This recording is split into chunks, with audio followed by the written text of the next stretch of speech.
Hi guys, a very good morning. Mamukase. This program was supposed to run last night, but we failed to do so because of network challenges. But let us talk about important matters at this moment in time.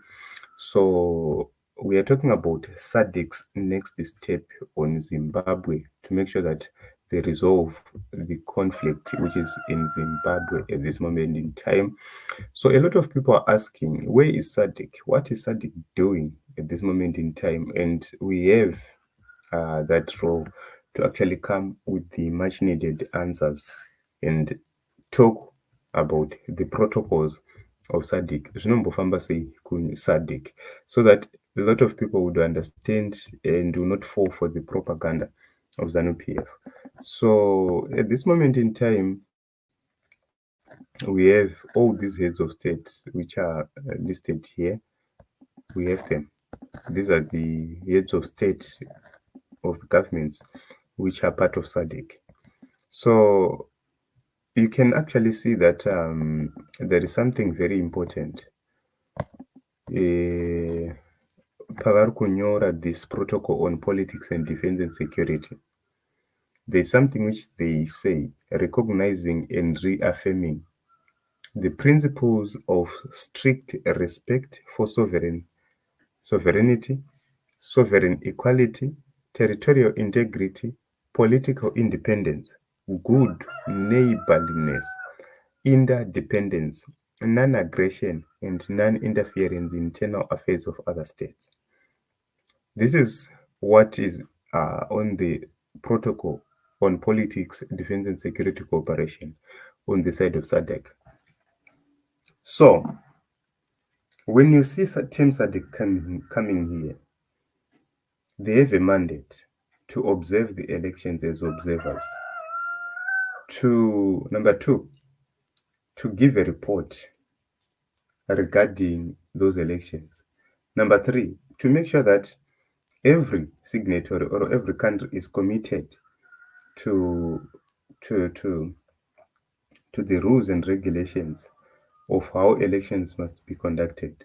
But they must bear in mind that they have to have strict respect for sovereignty, sovereign equality, territorial integrity, political independence, good neighborliness, interdependence, non-aggression, and non-interference in internal affairs of other states. So, what is the position of SADC right now? We talked and said the SADC, the elders, were blocked to come into Zimbabwe to actually investigate. When we were talking about the protocols soon after the elections, we talked about what happened in other countries uh, there. And we actually noted that a team was going to be, once the report is formulated, an extraordinary Congress summit sits, then a team will be selected which will come to investigate. That team was selected but was blocked from Harare. That team was not actually invited by Harare. That is the problem which we have, which means that team cannot force themselves into Zimbabwe. They have to respect these principles which are here, or this protocol on politics and defense and security.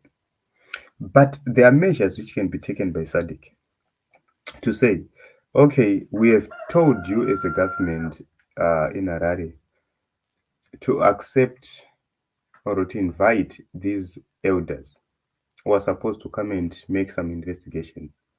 So since you have refused, Zimbabwe can be barred from taking part in terms of leadership within SADC. Zimbabwe is supposed to take leadership of SADC around August next year.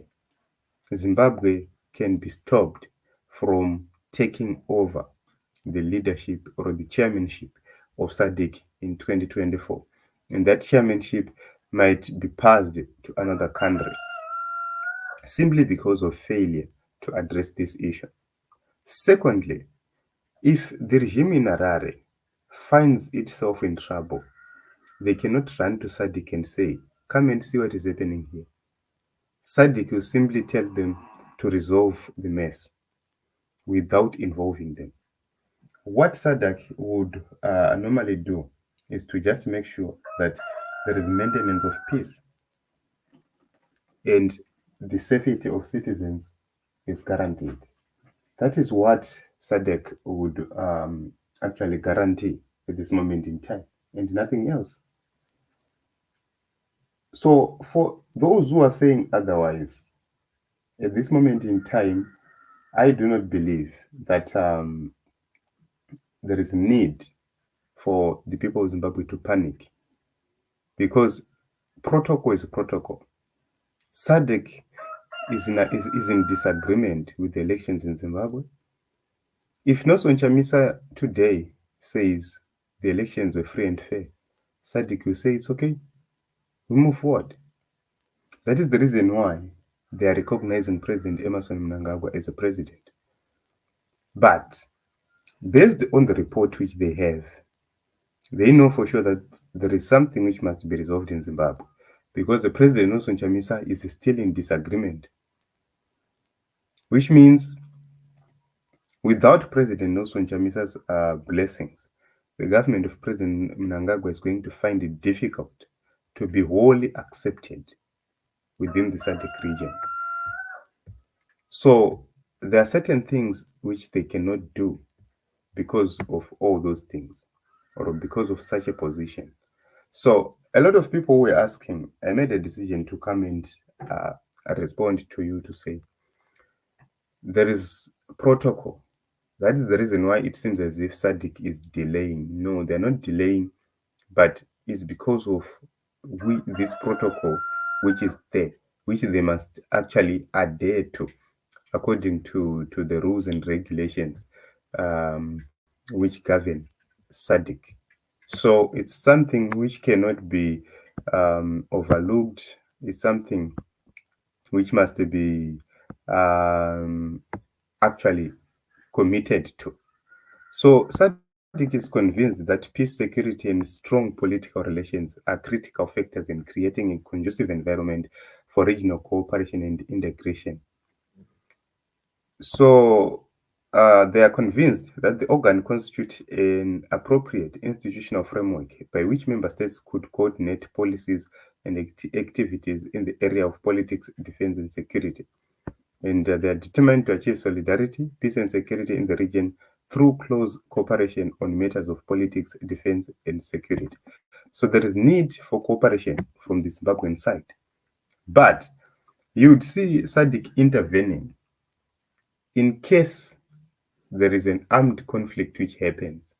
Then you see SADC being forced to intervene so as to stop that armed conflict from spilling into other territories or other countries. So it's good to take note of these key important issues. So that is the reason why ZANU-PF is doing whatever they are doing. It's because they know that at this moment in time, SADC cannot intervene otherwise. What they've done so far is good for the people of Zimbabwe, because they've done their part as a body. What is left is for Zimbabwe to actually internally solve all this mess which is there. So, because of the removal of the tribunal, which was there in the past, that tribunal was removed. There is no recourse whatsoever in terms of legal recourse. So, what it means is President Nelson Chamisa will need to continue putting pressure the way he is doing. That will make the regime in Zimbabwe continue not to be recognized, and that will force the regime in Zimbabwe to actually reconsider and do what should be done. So this is what I have for you, Team Zimbabwe, this morning. So according to SADC, President Nelson Chamisa will need to continue putting pressure to the regime. That is the reason why the regime is panicking. The regime is trying to suppress him. Is trying to destroy Triple C so that President Nelson Chamisa gives up. But is he going to give up? No. They want to destroy the existence of Triple C so that they remove the legitimacy of Triple C. That is the reason why they are using people like Shavango to destroy Triple C, so as to remove the legitimacy of Triple C itself, so that they won't be questioned, so that there will be another person to account to. They want to create a de facto opposition which will say, okay, we tiri kugamuchirai kuti makahwina zviri pamutemo. That is what they want to create.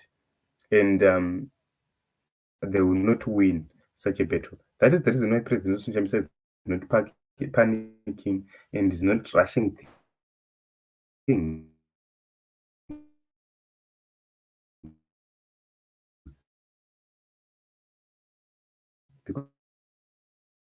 because he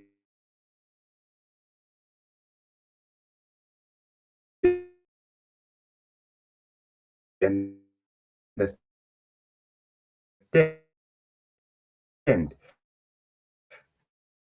kuti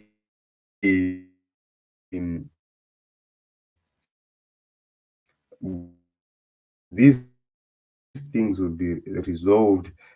For us to hurry and